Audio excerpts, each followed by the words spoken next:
David reached near one of the tallest trees in the forest.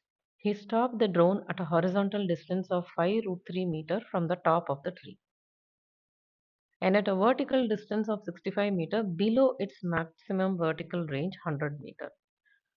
That is, if this is the maximum height that the drone can take, that is, this is 100 meters, the drone is 65 meter below its maximum flying height.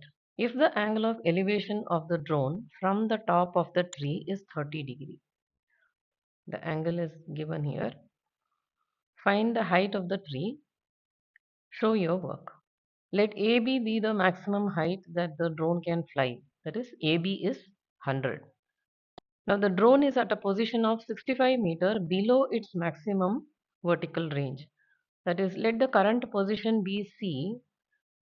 Now AC is 65 meter and AB is 100 meter. Let's mark a point D. The distance DB gives the height of the tree.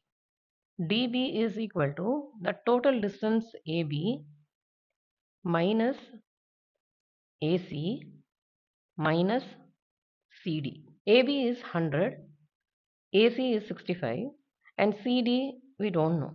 So that is a part of this right angle triangle CD. Let's name this as E. CDE. So using the trigonometric ratios, we have to get the distance CD here. In triangle CDE, since we know one angle and the adjacent side, we will make use of the tan ratio to get the opposite.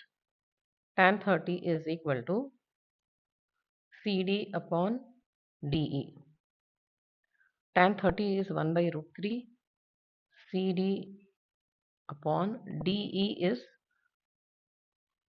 5 root 3.